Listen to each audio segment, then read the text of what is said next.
Tai gerbiamas Aušry, laba diena. Labą dieną. Šiandien turime naujienų apie Lenkijos kelių blokadą prie mūsų pasienio.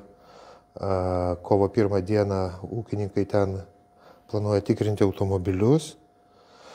Kaip reaguoja į visą tai Lietuvos grūdų augintojai? Lietuvos grūdų augintojai visą laiką pabrėžia, kad Lietuvoje didžiausia problema yra rusiški grūdai, kurie vis dar važiuoja iš Rusijos laisvai, nekontroliuojamai. Mūsų žiniom didžiausias kiekis įvažiuoja į ES teritoriją per Latviją, o kaip jie juda toliau iš Latvijos, niekas pasakyti negali, nes ES prekių judėjimas nėra niekaip kontroliuojamas viduje ES. Taip pat greičiausiai rusiški grūdai važiuoja ir iš Baltarusijos, galbūt ir per Kaliningrado pasienį su Lietuva. Tai tie grūdai didžiausią žalą daro mūsų žemės ūkiui. Žemės ūkio ministerija paskelbė, kad bus griežtinama iš Rusijos bei kitų padidintos rizikos šalių įvežamų grūdų kontrolė. Neva tai įsigaliojus ministro įsakymai bus stabdomi ir tikrinami visi iš tokių šalių vežami maistui bei pašarams skirti grūdai ir jų produktai. Įvardyjamos yra Rusija, Baltarusija, Moldovos vyriausybės nekontroliuojama Padniestrė, Rusijos aneksuotas Krymas ir kitos Ukrainos vyriausybės nekontroliuojamos šalies teritorijos, taip pat Sakartvelo vyriausybės nekontroliuojamos Abchazija ir Pietų Osetija. Kaip jums skamba šis įsakymo projektas, kaip aš suprantu dar tik? Tai ta kontrolė, jeigu bus įvesta, tai tik tai bus pirmas žingsnis, bet aš nemanau, kad ta kontrolė kažkaip tai reikšmingai sumažins tų grūdų judėjimą, gal kažkiek ir apmažins.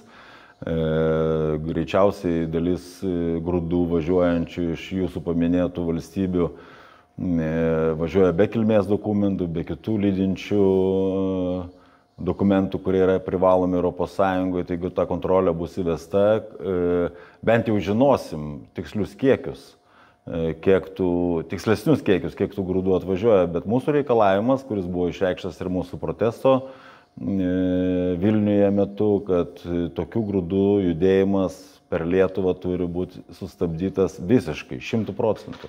Mes neturim įsileisti nei į Lietuvos vidų, tai reiškia, neturime leisti nei importo, nei tokių grūdų tranzito per Lietuvą. Negali tai būti, kad mūsų valstybinis uostas atlieka tarnaitės vaidmenį šalims agresoriams.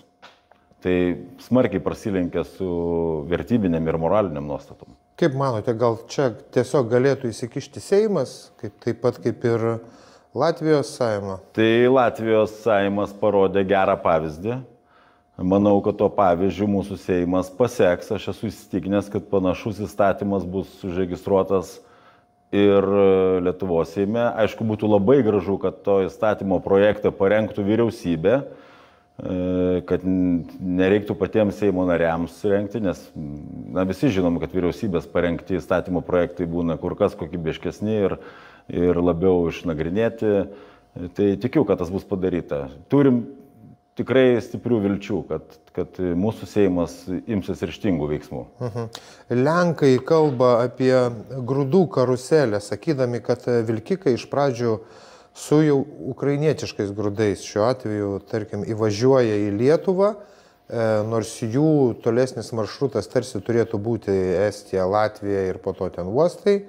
Tačiau jie netrukus apsisuka ir sutvarkius muitinės dokumentus arba muitinės tarpininkams sutvarkius dokumentus yra įvairios schemos, kaip sakoma, pakeičiama kryptis, jie reversu grįžta į Lenkiją. Kaip jums atrodo, ar tai yra apskritai įmanoma padaryti ir ar įmanoma užkardyti?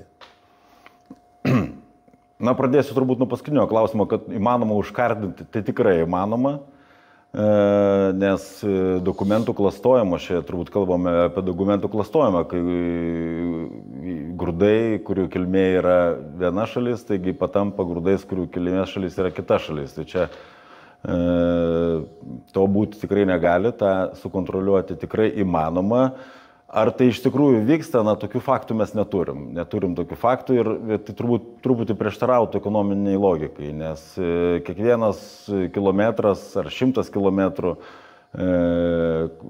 pervežamų grūdų didina savikainą gan smarkiai. Tai abejoju dėl tokios schemos egzistavimo, bet jeigu faktai pasitvirtintų, tai tikrai būtų skandalingas faktas ir būtų nepaneigiamas įrodymas, kad nesąžiningi verslininkai naudojasi susidariusią situaciją Ukrainai, kai ūkininkai priversti tiesiog pusvilčiui atiduoti savo grūdus tiem grūdų pirkliam nesąžiningiam, kurie paskiau tus grūdus pakeitus į kilmę parduoda kaip neukrainietiškus grūdus. Tai čia tikrai reiktų mūsų tarnybom labai rimtai į tą pasižiūrėti ir išsiaiškinti tos faktus, to būti negali.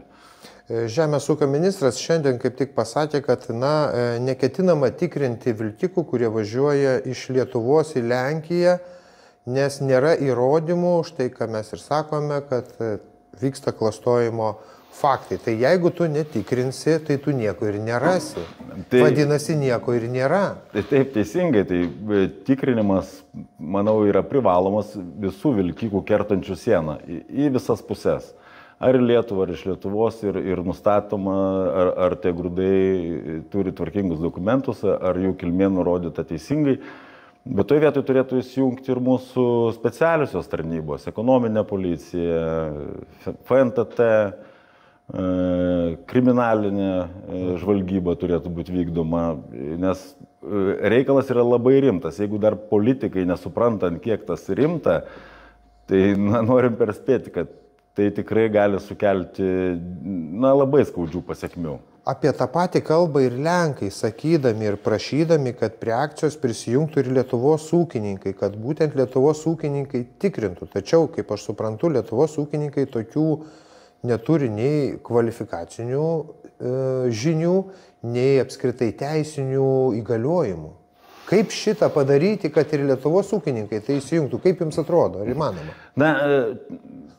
Kiek mano žiniomis, tai Lenkijos pasienį ūkininkai gal atliks kažkokį tai simbolinį vaidmenį, bet kontrolės veiksmus konkrečius atliks jau Lenkijos tarnybos. Nes ta akcija yra įvardinama kaip bendra Lenkijos institucijų kartu su ūkininkų organizacijom. Tai patys ūkininkai, nei Lenkijos ūkininkai, nei Lietuvos ūkininkai neturi jokių įgaliojimų kažką stabdyti ar kontroliuoti. Tai yra neteisėti veiksmai paprasčiausiai. Gerai, kitas būtų toks klausimas. Tai yra istorinė galimybė, kada Lenkai, kurie pasižymė labai giliomis protesto akcijomis, pirmą kartą praktiškai Lietuvos ūkininkam pasiūlė surengti bendrą akciją. Ir tarkim, mes įsivaizduojam, kad dabar mes atsisakom joje sudalyvauti. Kaip jums atrodo, ar nuo to pasikeis Lenkijos ūkininkų požiūris į lietuvius, arba kad tas bendradarbiavimas bus ateityje jau nebeįmanomas?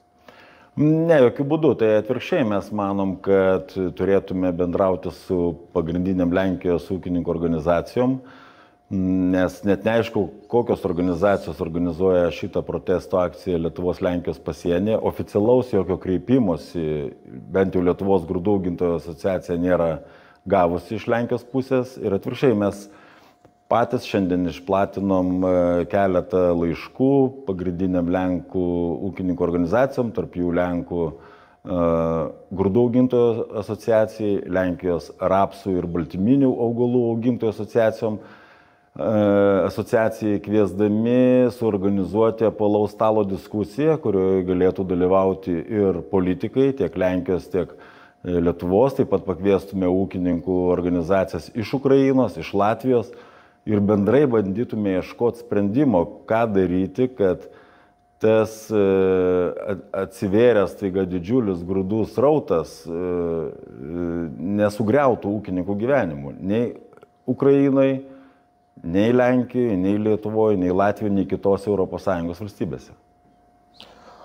Ukrainos produkcija apskritai yra, kaip čia pasakyti, ES mastu, tai yra didžiausia Europos valstybė. Praktiškai, jeigu gauna palankės galimybės prekiauti savo produkciją, turbūt akivaizdu, kad su didžiuliais iššūkiais susidurs tiek Lenkijos, tiek Slovakijos, tarkim, Rumunijos, tos pačios Lietuvos ir Latvijos matyt ūkininkai. Kaip mums reikės išgyventi, jau kalbant po karo? Aš klausiu jūs. Tai labai geras jūsų klausimas. Iš tikrųjų, turbūt visi suprantam, kad Ukrainos žemės ūkio produkcija iš ES nebedings niekada. Yra dabar jau atvertos sienos ir nuimti bet kokie apribojimai. Bet mes keliam klausimą tokį, ar atitinka, ar visa produkcija įvežama į ES teritoriją iš Ukrainos atitinka ES kokybės reikalavimus. Ar jie laikosi lygiai tokių pačių aukštų standartų. Ir jeigu tie reikalavimai ar standartai skiriasi, tai čia jau turi būti ES sprendimai, kaip išspręsti tą konfliktą.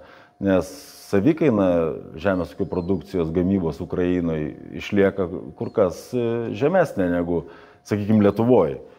Bet tuo pačiu mes suprantam, kad jau niekur nedingsim, turėsim būti toj bendroje rinkoje. Tai čia klausimas labai sudėtingas. Ir būtent tas mūsų apvalus stalas ir skirtas tam, kad ieškoti atsakymų ir rasti sprendimus ir juos pasiūlyti tiek ir mūsų nacionaliniam vyriausybėm, tiek ir ES institucijom. Kągi reiktų padaryti, kad tai nesužlugdytų ūkininkų. Paskutinis klausimas bus susijęs apskritai su Europa. Daugybė ūkininkų šalių protestuoja. Briuselėje pirmadienį per Europos vadovų tarybą buvo pilamas srutos, susiremiama su policija. Europos komisija iš dalies sako, kad bus dar nuolaidų tam tikrų skirta ūkininkams. Kaip jūs vertinat apskritai valstybių aparatų reakciją į įvykius, kurie kyla iš žemdirbių ir jų reakcija priimant atitinkamus teisės aktus, kad ūkininkauti būtų lengviau? Ar jums netrodo, kad taip apskritai yra impotentiška ta visa valdžios vertikalė, kaip jinai reaguoja į įvykius, kad ir ta pati Lenkija dabar su savo blokada planuojam ir panašiai? Tokius pačius klausimus aš girdėjau kelia ir ES šalių ministrai, žemės ūkio ministrai. Ir Donaldas Tuskas tą patį šnekėjo, kad reikia ieškoti sprendimų ir atsakymų tos kylančius klausimus, kurių šiandien nėra. Bet tie protestai buvo iššaukti keletos faktorių. Tai sumažėjusios produkcijos kainos, ne vien dėl Ukrainos, ne vien dėl karo Ukrainai, bet dėl bendros padėties rinkose. Staiga iškylė reikalavimai dėl ES, reikia pripažinti, nevykusio žalio kursą.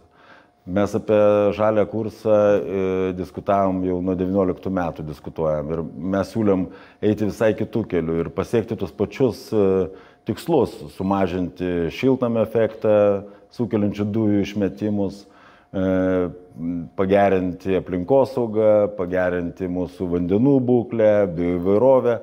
Bet buvo nueita labai primityvių kelių, kaip aš sakau, 19 amžiaus sprendimai. Tiesiog palikit dalį žemės nedirbamos, išplėskim teritorijas, kur yra įvedami dideli apribojimai, kur nebeįmanoma bus versti žemės ūkį, bet tas kelias niekur neveda, nes žmonių populiacija didėja, žemės ūkio produktų ateityje reiks daugiau ir daugiau, taigi mes turim ieškoti tokių priemonių, kurios būtų efektyvios, bet tuo pačiu nemažintų gamybos. Ir tokių priemonių yra, tai precizinis ūkininkavimas, žemės ūkio skaitmenizavimas, naudojimas naujausių technologijų, dirbtinio intelekto pasitelkimas ir taip toliau ir taip toliau. O taikomos šiandieną priemonės tai yra labai primityvios ir štai ūkininkai nebegalėdami išgyventi ir spaudžiami vis naujų reikalavimų rengia tos masinius protestus. Ar radote atsakymą, kodėl per Viduržemio jūrą negabenami ukrainietiški grūdai, o per Klaipėdos uostą?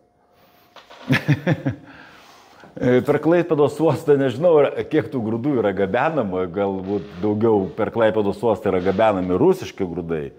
Kažkiek tai, aišku, yra ukrainietiškų čia atvažiuoja, bet todėl, kad tiesiog Klaipėdos uostas yra labai smarkiai nutolęs nuo Ukrainos.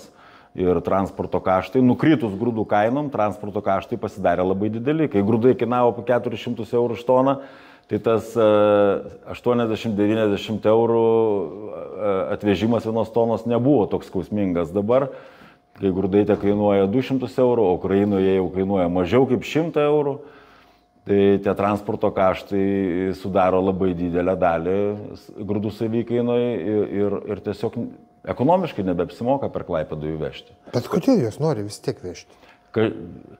Aš atsakysiu labai paprastai, todėl, kad nėra strateginio planavimo. Todėl, kad viskas yra paliktas savieigai. Atvėrėm sienas, o jūs ten žinokitės.